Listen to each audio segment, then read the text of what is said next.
சமாரியாவின் கிணற்றின் அருகில் சந்திக்க வந்தாள் பெண்ணொருத்தி.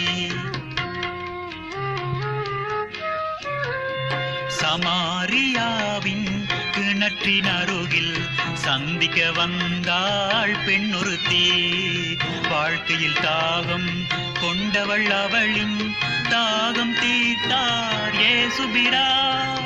தாகம் தீர்த்தார் இயேசுபிரான். தாகமாக இருப்போரே. கர்த்தருக்குள் அன்பானவர்களே, அனுதினமும் கிறிஸ்துவுடன் தியான வேலைக்கு உங்களை அன்புடன் அழைக்கிறோம். இன்றைய தியானத்திற்கான வேத வாசிப்பு சங்கீதம் 19 7 முதல் 11 வரை. தியானத்திற்கான தலைப்பு தேவனுடைய வார்த்தை. கர்த்தருடைய வேதம் குறைவற்றதும் ஆத்துமாவை உயிர்ப்பிக்கிறதுமாய் இருக்கிறது. சங்கீதம் 19:7.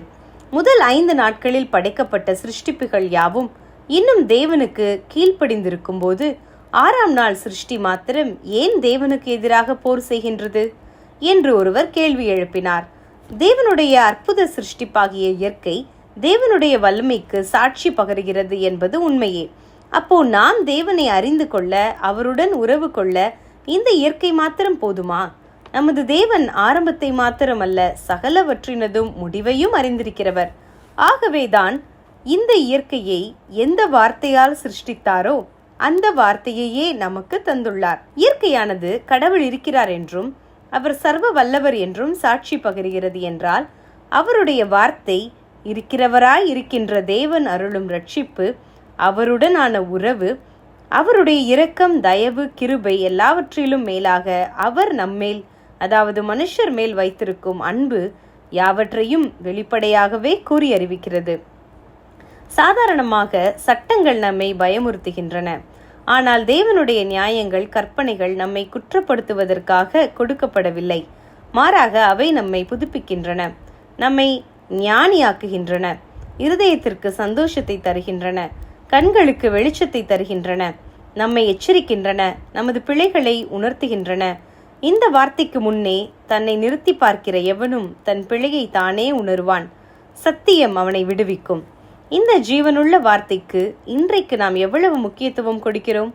பாடலுக்கும் இசைக்கும் கொடுக்கும் முக்கியத்துவமானது வார்த்தைக்கு குறைந்து வரும் காலகட்டத்தில் வாழ்ந்து வருகிறோம். ஆதியிலே இருந்த வார்த்தை மாம்சமாகி நமக்குள்ளே வாசம் பண்ணி தம்மையே பலியாய் தந்து நம்மை ரட்சித்தது நாமறிந்த சத்தியமே. ஆனால் இன்று அந்த சத்தியத்திற்கு நம் வாழ்வில் எந்த இடத்தை கொடுத்திருக்கிறோம் என்பதை சிந்தித்து மனம் திரும்புவது மிகவும் அவசியம்.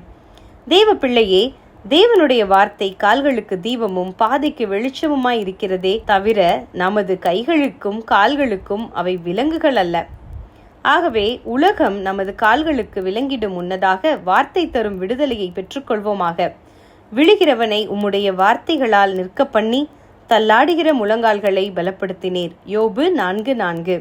ஜெபம் செய்வோமா? நல்ல ஆண்டவரே, எங்கள் கால்களுக்கு தீபமும் பாதைக்கு வெளிச்சமுமாய் இருக்கிற உமது வார்த்தை ஒன்றே எங்கள் வாழ்விற்கு போதுமானதாய் இருக்க உமதருள் தாரும். ஆமேன்.